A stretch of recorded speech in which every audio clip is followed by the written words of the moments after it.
La iglesia somos tú y yo. Saludos, amada iglesia. Aquí disfrutando de un delicioso tinto en esta preciosa oportunidad. Bienvenidos a nuestra iglesia virtual Confraternidad Cristiana La Floresta, reunión familiar.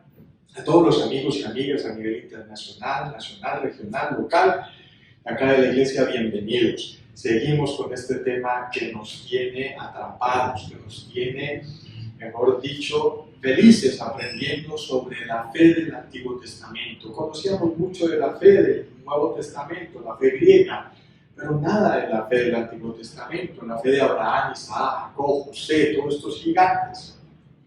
Y la fe del Antiguo Testamento se llama emuná en el hebreo, y quiero leerles el significado de este concepto. El verdadero líder siervo está en medio de grandes corrientes de bendición, con la firmeza moral de una columna de generación en generación, produciendo vida y recibiendo la revelación de Dios por su palabra, con sus brazos extendidos. ¡Qué definición! ¡Qué profundidad! ¡Qué completa es! Es mucho más amplia que el concepto del Nuevo Testamento. Es pues la fe, la certeza de lo que se espera, la convicción de lo que no se ve. Repito el significado del Antiguo Testamento. El verdadero líder siervo está en medio de grandes corrientes de bendición, con la firmeza moral de una columna de generación en generación, produciendo vida y recibiendo la revelación de Dios por su palabra, con sus brazos extendidos. La duda es el mayor enemigo de la fe emuná. Ese es el tema de hoy. La duda, el peligro de dudar. Y por eso les invito a ir a Mateo 14, 22 al 33, a Mateo 14, 22 al 33, y leemos así el texto sagrado. Enseguida hizo que los discípulos subieran a la barca y fueran delante de él a la otra orilla, mientras él despedía a la multitud. Después de despedir a la multitud, subió al monte a solas a orar. Estamos hablando de Jesús.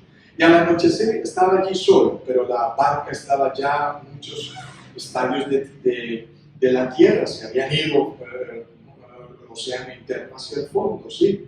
En el lago. Y era azotada por las olas, porque el viento era contrario. Y a la cuarta vigilia de la noche, Jesús vino a ellos andando sobre el mar en la madrugada. Y los discípulos, viéndolo andar sobre el mar, se turbaron y decían: ¿es un fantasma? Y de miedo se pusieron a gritar. Yo no me imagino esa escena, esos hombres gritando en una barca. Yo quisiera hacer ese sonido. ¡Ah! Ese sonido, pero no me da tan alto. Quién sabe cómo sería. Pero enseguida Jesús les habló diciendo: tened ánimo, soy yo, no temáis, porque parece ser que el zafarrancho en la barca era tremendo, porque lo veían caminar sobre las aguas. Respondiendo Pedro dijo: Señor, si eres tú, mándame que yo vaya a ti sobre las aguas. Y él dijo: ven, y desciende. Y descendiendo Pedro de la barca, caminó sobre las aguas y fue hacia Jesús. Interesante, pero viendo la fuerza del viento tuvo miedo y empezando a hundirse gritó diciendo: Señor, sálvame, Señor, sálvame. Y al instante Jesús extendió la mano, lo sostuvo y le dijo: hombre de poca fe, ¿por qué dudaste? Cuando ellos subieron a la barca, el viento se calmó. Entonces los que estaban en la barca le adoraron, diciendo: en verdad, eres el Hijo de Dios. Oremos. Señor, gracias por tu palabra. Gracias porque cada texto bíblico, cada alusión, cada parábola, cada historia nos bendice. Enriquece nuestro espíritu, porque no solo de pan vivirá el hombre, sino de toda palabra que sale de la boca de nuestro Señor. Edifíquenos, consuélenos, exhórtenos, háblenos, Señor, y que el buen Espíritu Santo nos convenza de pecado, de justicia doctrinal y de juicio eterno, y líbrenos de la duda, Señor, en el nombre de Jesús. Amén. Pongámonos cómodos y disfrutemos de un tiempo especial para meditar en la palabra de Dios. La palabra temor, tuve miedo, me dio miedo, decía Pedro, es la palabra en griego fobeo. Sí, atemorizar, alarmarse, sí, atemorizarse, amedrentarse, tener miedo, espanto, temor, temerosos, temblar, respetar, que fue lo que sintieron los discípulos cuando vieron a Jesús caminar sobre las aguas. No estamos preparados para ver acontecimientos sobrenaturales, que es la promesa bíblica. Yo me quedo asustado porque hay una promesa que dice: cosas mayores haréis vosotros. Y si no le creen a la palabra de Dios, entonces crean a las señales. Pero ¿por qué será que la iglesia casi no hace señales y prodigios y milagros? ¿Por qué será que casi no tenemos ese tipo de testimonio? El enemigo número uno de la sana doctrina de la fe es la duda, que nos hace perder la vista de Jesús y ponerla en las dificultades que nos rodean, haciendo que nos ahoguemos en nuestros miedos. Usted se imagina, querido amigo y hermano, las implicaciones históricas y espirituales si Noé hubiera dudado. Usted se imagina donde Noé no hubiera hecho el arca y hubiera tenido dudas. Si Abraham hubiera dudado y no hubiera salido de Ur de los Caldeos. ¿Se imagina usted las implicaciones históricas y espirituales si Moisés hubiera dudado y no hubiera sacado a Israel de Egipto? ¿Se imagina usted, amigo y hermano, si Pablo, el apóstol, hubiera dudado y no hubiera escrito más de la mitad del Nuevo Testamento? Sí, recordemos que Adán y Eva sí dudaron. Recordemos cuando la serpiente le dice a Adán y a Eva: no moriréis. Entonces ellos, pero si el Padre nos dijo que moriríamos, no moriréis. ¿Sabe Dios que el día que coman de ese fruto seréis como Dios? No se van a morir, serán como Dios. La duda es el cáncer que hace daño a nuestra espiritualidad. El término dudar en el original es distazó, estar en dos caminos, ¿sí? Dis doble y estasis, estar de pie, implicando incertidumbre acerca de qué camino tomar. Se usa en varios textos bíblicos, como en Mateo 14:31 y Mateo 28:17. Se dice de los creyentes de poca fe, que es una fe que en griego se llama oligopistos, una fe emocional que solo dura mientras las emociones. Interesante ese concepto. Hay tres tipos de fe. Vamos a compartir esto. Hay tres tipos de fe en el Nuevo Testamento y tienen unos conceptos, unas palabras muy interesantes. La primera fe que podemos afirmar es la fe emocional, que es la fe oligopistos. Así se dice en griego, perdonen ese tecnicismo, pero es bueno acostumbrarnos a sus conceptos como creyentes. Pero es una fe de corta duración, dura muy poquito, como le duró a Pedro. Es una fe que va de la mano de nuestra bilirrubina. Es una fe que va de la mano de nuestros sentidos de sobrevivencia. Me explico. Está el abuelito arreglando un carro, ¿sí? Y se mete un nietecito por debajo y el carro se baja y el nietecito queda atrapado. Dice: abuelo, levanta ese carro con una fuerza impresionante. El nietecito sale y sigue jugando, como son los niños, y el abuelito pone el carro otra vez. Vaya que el abuelito haga lo mismo sin bilirrubina, sin oligopistos, no es capaz de mover el carro. La oligopistos se dan momentos claves, contundentes, donde necesitamos estimular nuestras emociones de una manera impresionante. Esa es la primera fe, y va dirigida a nuestras emociones. La segunda fe es la fe elpis, con E al comienzo, que es una fe que se llama de esperanza. La fe de esperanza que nos hace mirar el cielo y creer que un día Jesucristo regresará de allá del cielo y nos recogerá como se recoge la semilla ya madura para llevarnos a los graneros de la vida espiritual. Esa fe afecta lo que hacemos. Si yo tengo fe elpis, yo no me robo un banco. Si yo tengo fe elpis, yo no estoy haciendo daño ni quitándole la vida a alguien porque tengo temor de que en algún momento viene el Señor por mí. Tercera fe es la fe pistis. La fe pistis es una fe que es doctrinal y es la mayoría de las veces aparece en el Nuevo Testamento. Es la parte doctrinal, por eso uno le diría: es pues la doctrina, la certeza de lo que se espera, la convicción de lo que no se ve. Es interesante que Oligopistos aparece 6 veces en el Nuevo Testamento. Elpis de esperanza aparece 27 veces en el Nuevo Testamento. Y pistis, que es la doctrinal, aparece unas 270 veces en el Nuevo Testamento. Saquen conclusiones. ¿Cuál es más importante? ¿Cuál es más trascendental? La doctrinal. Y la cuarta fe, que es la que venimos estudiando todos estos sábados, es la del Antiguo Testamento, que se llama fe emuná. Esa fe es la base de estas 3 y las absorbe. O sea, las 4 fe las podemos mezclar y hacer una amalgama de un superhombre espiritual, una supermujer espiritual, si llegáramos a dominarlas, a conocerlas, a controlarlas, a practicarlas, a pasarlas del inconsciente al consciente. Esa sería una gran realidad si tuviéramos entonces claro esas 4 fe. Emuná en el Antiguo Testamento. Luego viene la fe emocional, oligopistos en nuestras vidas, luego la fe pistis doctrinal al intelecto y después la fe elpis a lo que hacemos. ¿Qué le pasó a Pedro? Volvamos al relato. Están los discípulos pescando de madrugada, sacando los pececitos, y Jesús estaba orando, como le encantaba a Jesús orar en la noche, y viene a ellos a la mitad del lago de allá en Nazaret, y viene caminando sobre el agua. Normal, para Jesús normal, porque Él puede quebrantar cualquier ley humana, cualquier ley natural, porque es Dios, todo fue creado por Él.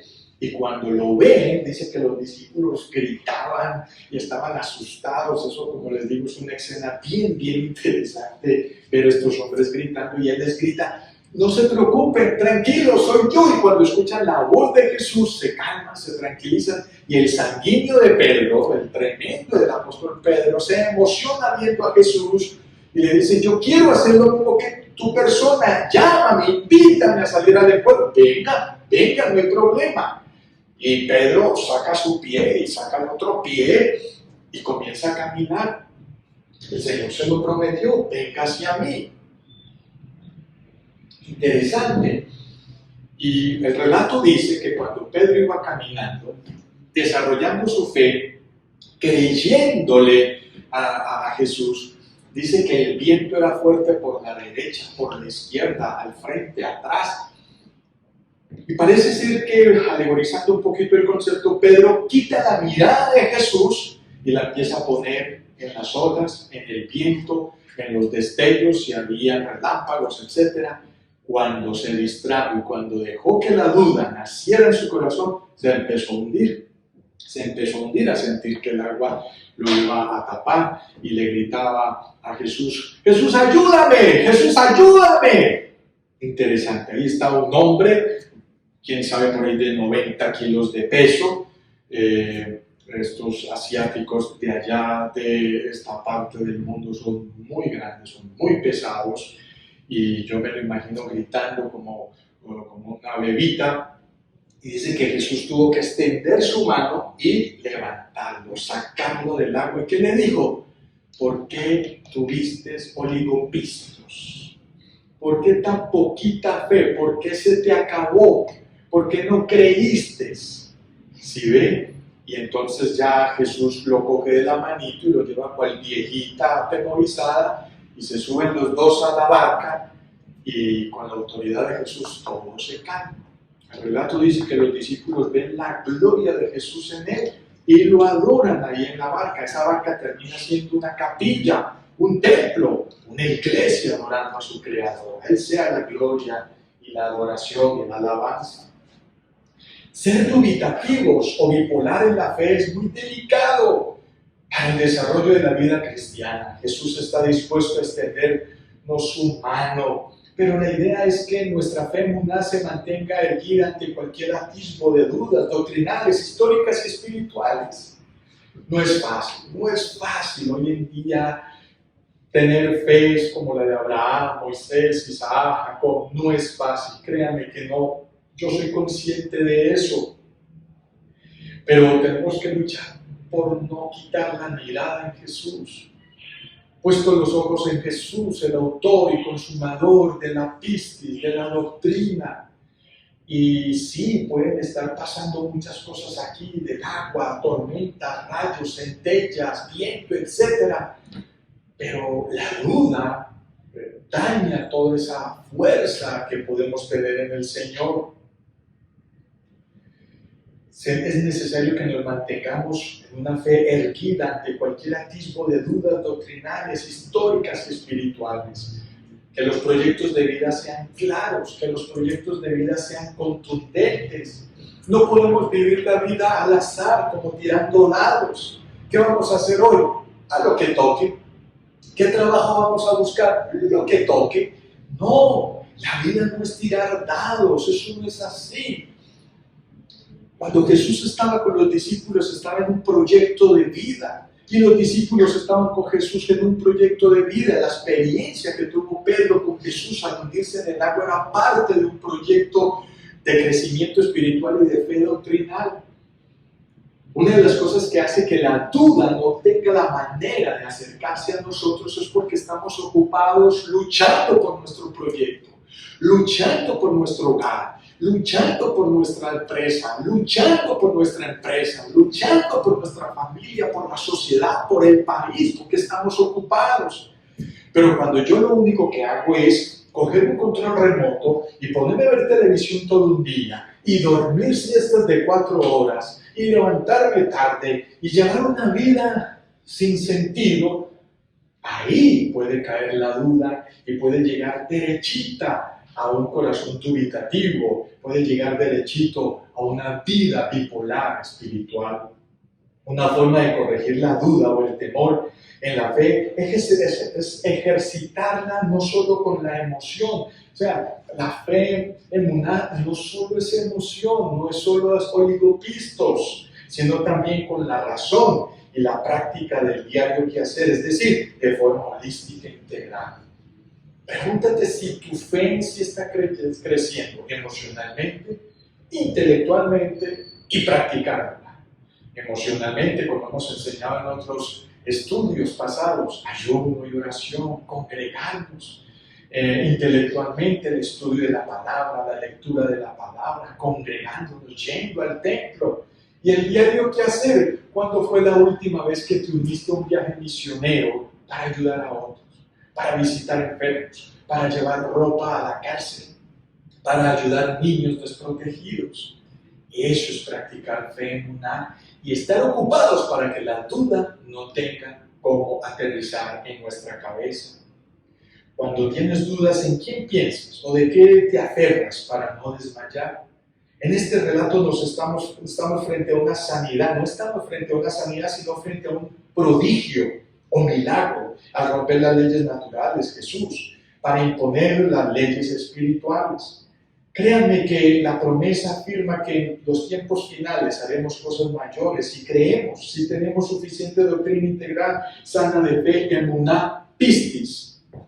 Muy importante todo lo que estamos diciendo, querida congregación, queridos amigos, querida iglesia. ¿Por qué no nos salen los proyectos personales? ¿Por qué no nos salen los proyectos de familia? ¿Por qué no logramos los proyectos de empresarismo, de sociedad, de país? No lo logramos porque la duda es mayor que la fe. Vamos a concluir. Cuando tienes dudas en quién piensas o de qué te aferras para no desmayar, en los asuntos terrenales o en las promesas celestiales, déjeme decirle que Dios puede hacer lo imposible para usted y para mí, y nosotros debemos de hacer lo posible. 2. Cuando los primeros padres, Adán y Eva, pecaron, desobedeciendo las instrucciones de Dios en el huerto del Edén, uno de los sentimientos protagonistas en semejante realidad fue la duda. No moriréis. La primera semilla de la duda en el corazón de los seres humanos hasta el día de hoy está haciendo estragos en la fe y vida espiritual, hundiéndonos en los océanos de la incertidumbre, la confusión y el caos. La duda destruye proyectos, la duda destruye personas, la duda destruye empresas, la duda destruye iglesias, la duda destruye lo que sea, es un cáncer, es un karma. El reino de los cielos lo arrebatan los valientes que no dudan. que están firmes como una columna emuná. Recordemos el significado de emuná según el hebreo pictográfico antiguo. Esto hay que creerlo por repetición. El verdadero líder, el verdadero esposo, el verdadero papá, el verdadero jefe, el verdadero maestro, el verdadero pastor, ¿sí? Está en medio de grandes corrientes. La verdadera esposa, el verdadero hijo está en medio de grandes corrientes de bendición con la firmeza moral de una columna de generación en generación, produciendo vida y recibiendo la revelación de Dios con sus brazos extendidos. ¿Dónde está? ¿Dónde está esa verdadera realidad? ¿Dónde está ese líder? ¿Dónde está ese hombre que inspira a una esposa, que inspira a una familia? ¿Dónde está ese jefe que inspira a unos trabajadores? ¿Dónde está ese pastor que inspira a una congregación?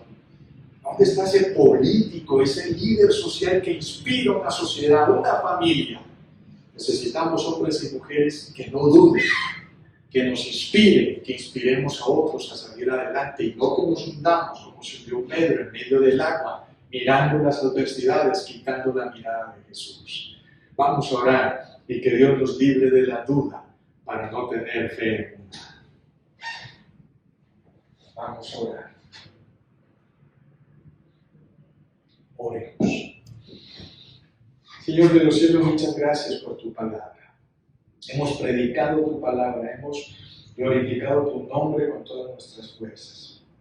Hoy hemos entendido un relato muy precioso, como lo fue la historia de Pedro caminando sobre las aguas.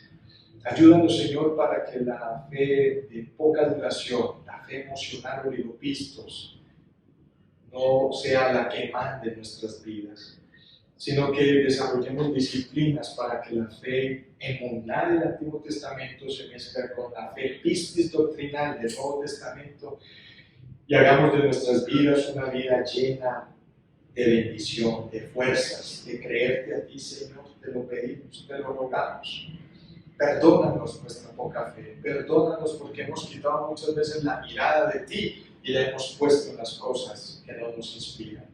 Líbranos de ser dubitativos, líbranos de ser bipolares a nivel espiritual y ayúdanos, Señor, a cambiar la duda por certeza, por firmeza, por franqueza y por estar firmes como lo hizo Abraham, Isaac, Jacob, Moisés, Josué, todos los gigantes del Antiguo Testamento.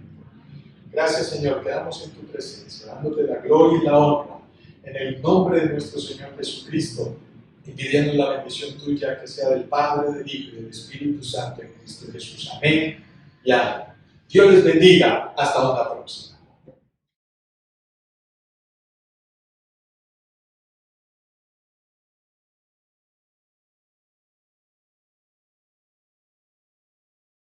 Confraternidad La Floresta.